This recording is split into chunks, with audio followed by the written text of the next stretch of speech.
What's up, everybody watching on their computer, smartphone, tablet, or TV?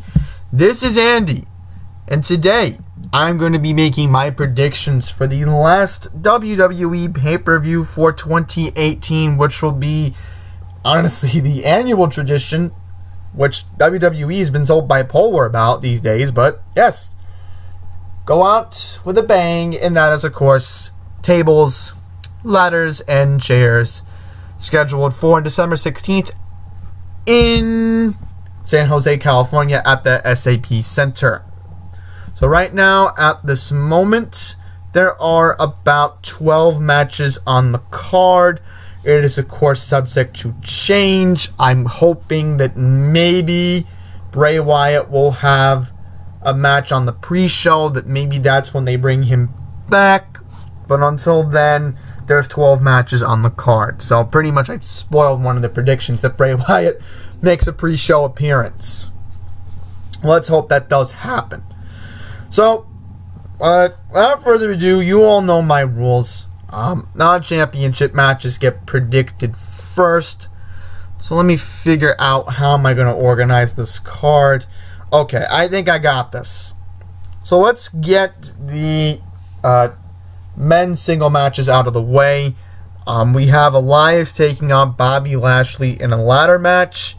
Pretty much what happens in this match is a guitar is going to be suspended above the ring, and the first competitor to retrieve it will use it as a weapon. I think this pretty much is a spot where they want to put Elias as a face. We all know Bobby Lashley has become complete heel on Raw, so obviously it would make sense for Elias, plain and simple, to win this match. So your winner will be Elias.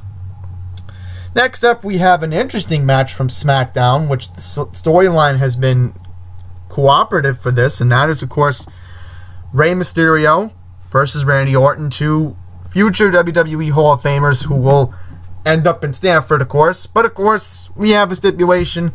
Can't have TLC without that, and we're going to have a chairs match, because if you've not been watching SmackDown, Randy Orton has been tormenting Rey Mysterio with chairs and even ripped off his mask. So, unfortunately, I don't think this will be good for Rey. I'll be surprised if he even wins this match. I have a lot of respect for Rey, don't get me wrong, but the way they've been making Randy Orton's character look believable, you have to believe, and if you've been watching SmackDown since Orton came back and he became a full-fledged heel, you have to believe that Orton is going to be the victor in this match. So it benefits Orton. So Randy Orton will win this chairs match against Rey Mysterio. Hopefully it'll last 10 minutes, but we'll see how it ends up. We have a singles match. This is interesting. Finn Balor taking on Drew McIntyre. I would like to see Finn win this match, but I have a theory that Drew will win, because there's a theory going around that they want to make Drew McIntyre win the 2019 Royal Rumble. I've been hearing rumors about it, but honestly, to give Drew McIntyre a push, this is how you do it. You make him beat Finn Balor. So, Drew McIntyre in this singles match, which again, no stipulation, which surprises me. But yes, I'm going to go with Drew McIntyre to win this match. So now, I'm going to be careful on how I organize this. I think what we're going to do now is just predict the women's matches to get it over with. So, we're going to go to the women's division now. So, and of course, this will be our last non-championship match, or something that doesn't have a big implication, because the bigger implication match is, of course, future championship push, but we'll get to that later on. So, Natalya taking on Ruby Riott in a tables match. Another interesting storyline that's been taking place on the SmackDown Live roster. I would love to see Natalya win. So, Natalya, who again should be in the WWE Hall of Fame, which I think she will be. I think this is a good match for her. Ruby Riott doesn't deserve to win, so Natalya will win this match. So now we're going to go to our championship matches. And the women's division, yet again, is producing very good content these days. So let's go to Raw. Your current Raw Women's Champion, Ronda Rousey, taking on Nia Jax. Every time they give these competitors to Ronda, I don't know. I have a theory that Nia could win. I like to see Ronda win because if you are going to send Ronda to SmackDown eventually, which again, I think Ronda would do better on SmackDown. I think she would do 10 times better than she's doing on Raw. Because again, the whole TV deal with Fox starting in September. So, you have to think that Ronda would be favored. But for the heck of it, I'll just say Nia Jax wins. Then that way, maybe for the heck of it, they want to keep Charlotte on SmackDown.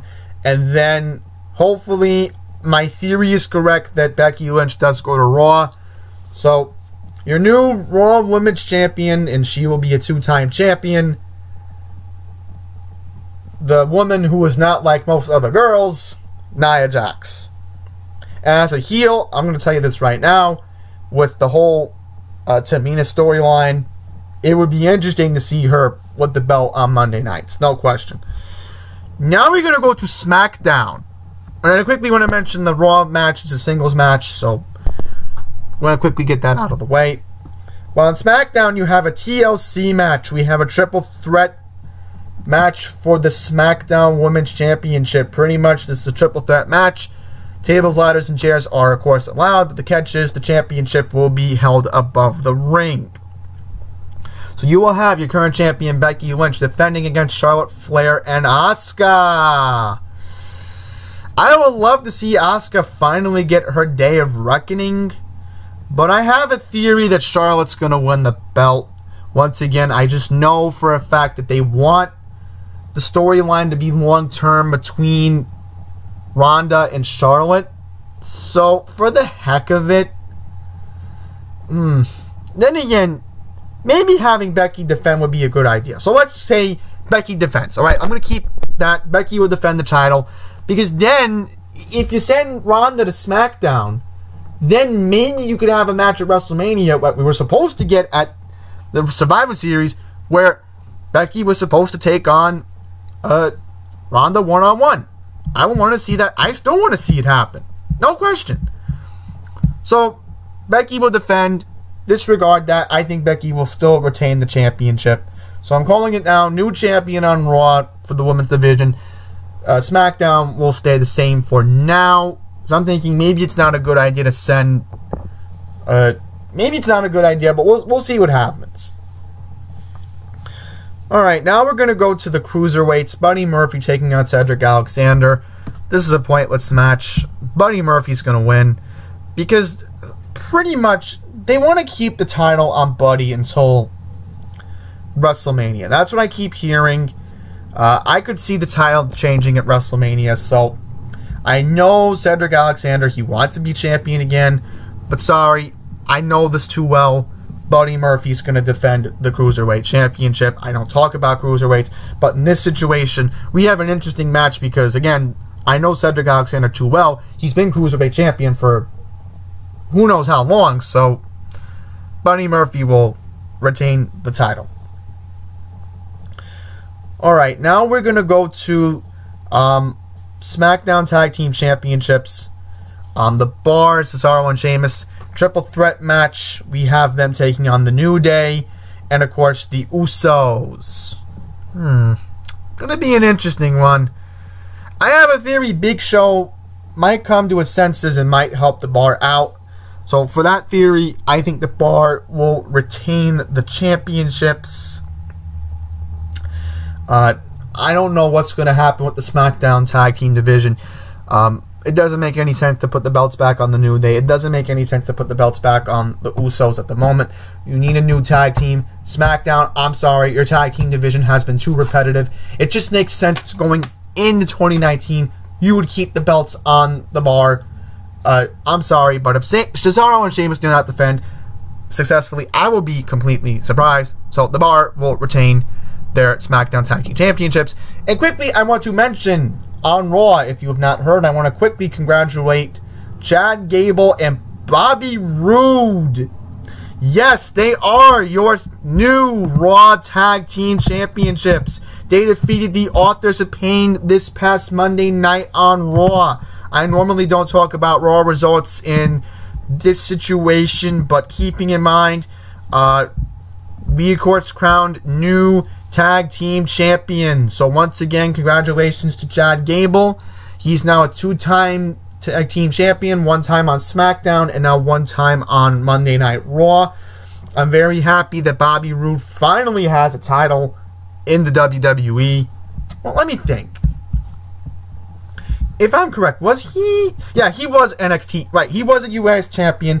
So, right, my bad. He was United States champion, and he was NXT champion. So now that makes 3 times he's been champion in WWE. So, congrats to both men. They're going to do good things on Raw, hopefully, and they're not going to defend the titles. I'll be very surprised if on the pre-show they were forced to defend the championships against AOP on the pre-show, which that's a possibility. Don't rule anything out, so we'll keep to that theory as well. So now that we go back to our card, we have a couple more matches we have to predict if I am correct. So let me think. Yeah, let's go to the Mixed Match Challenge Final. So this is an interesting final. You have R-Truth and Carmella taking on Jinder Mahal and Alicia Fox. Now, there is a stipulation. The winner of this match, respectively, for their Royal Rumble matches come January 27th, will be entering number 30 at the 2019 Royal Rumble. So this is going to be interesting to see this happen. I don't know. Does Jinder and Alicia win? I would say so. But it would be fun to see R-Truth and Carmella, respectively, enter their matches at 30. But again, no matter what, the winner of this match is not going to win the Royal Rumble anyway. So for the heck of it, R-Truth and Carmella win the match. So now we're going to go to 2 of the matches left. One of them is going to be the main event, I think. Well, let me think. Yeah, there's 3 matches I have not yet predicted. Okay, now I got this organized. So now we're going to predict Daniel Bryan taking on AJ Styles, singles match for the WWE title. I feel bad for AJ. He's not going to defend. I have a theory that there's going to be one more match between these men at the Royal Rumble where it's going to be no DQ and it's going to favor Daniel.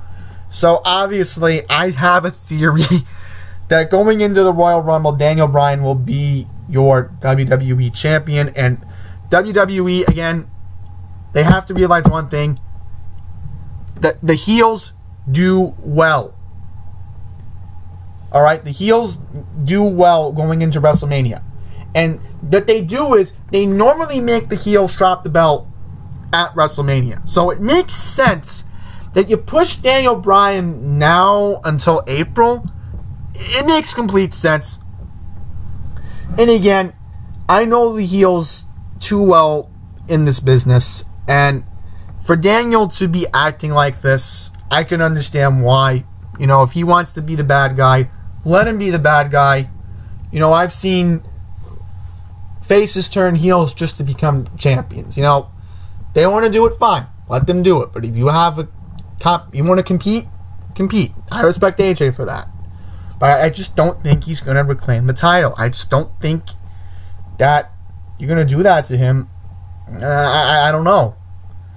I really do not know. I mean, maybe there's a theory going around that maybe AJ Styles wins and then he goes to Raw. Which, that would make sense.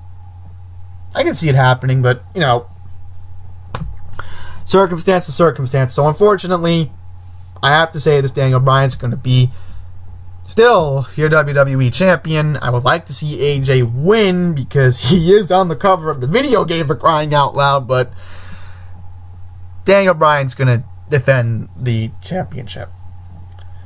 And then lastly, we have our singles match for the Intercontinental Championship. Seth Rollins taking on Dean Ambrose. There's theories going around that Dean Ambrose is going to reclaim the Intercontinental Championship.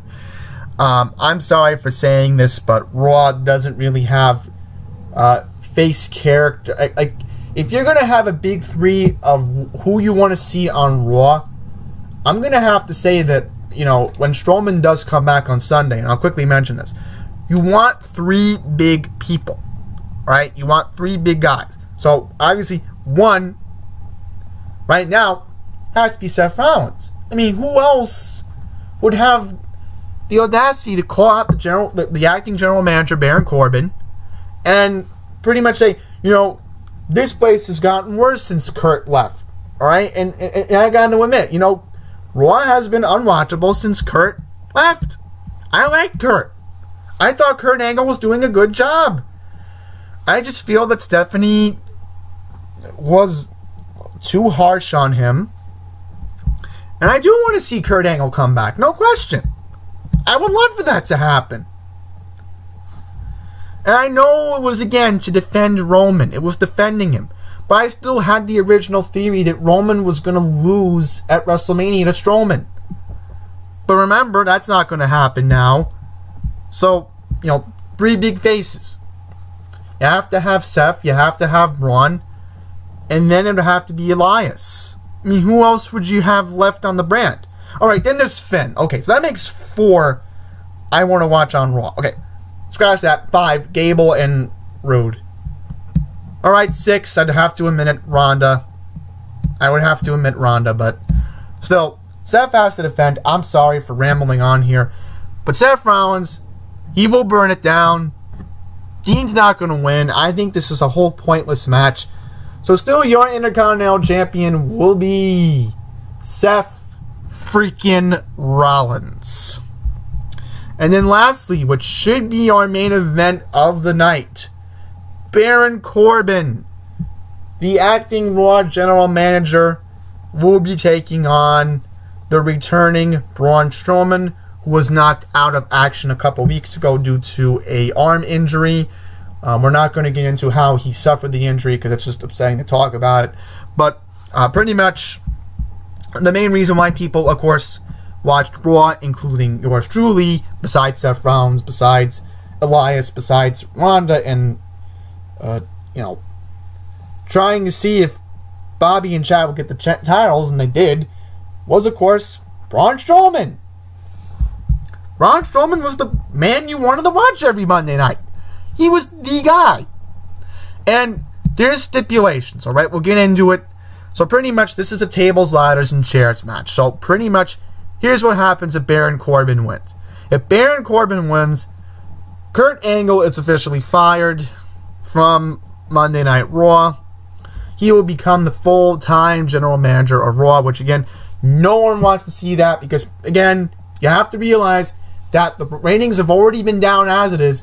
You make Corbin the permanent on-screen general manager, the ratings go under 1 million. Alright? So WWE better not mess this up because they have a good opportunity to have Strowman become champion at the Royal Rumble. And again, I want to see Strowman become champion. And that's the whole point. Here's the point. Alright? Excuse my phone for a second.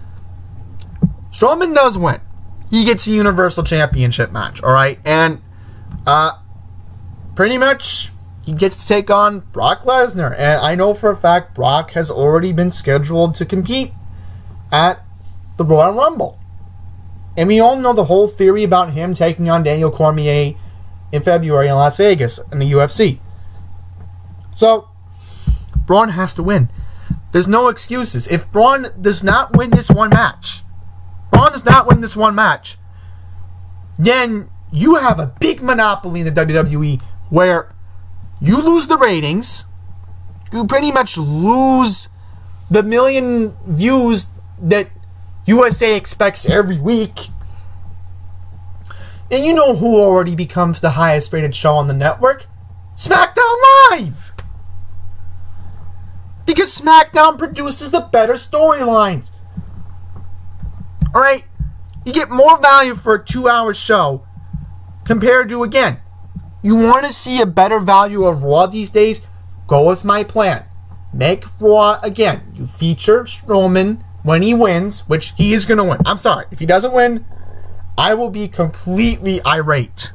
And trust me, for anybody on the OWM page, I'm doing it now. I'm making the announcement. If Strowman wins, there's going to be a live epic rant on Sunday night. I'm spoiling it for the people on that page. If that does happen. If Braun wins, there's no rant. Because again, you have to have Braun, you have to have Seth, you have to have Ronda, you have to have Elias, and you have to have, again, the new tag team champions. Because people want to see John Gable and Bobby Roode. The majority does. So, with that being said, that's going to wrap up these predictions for the last pay-per-view of 2018. Royal Rumble again, January 27th. I'll have a prediction for that, which will be taking place in Phoenix and will officially kick off the road to WrestleMania. So with that being all said, thank you very much for watching this video, and until the next one, please take care.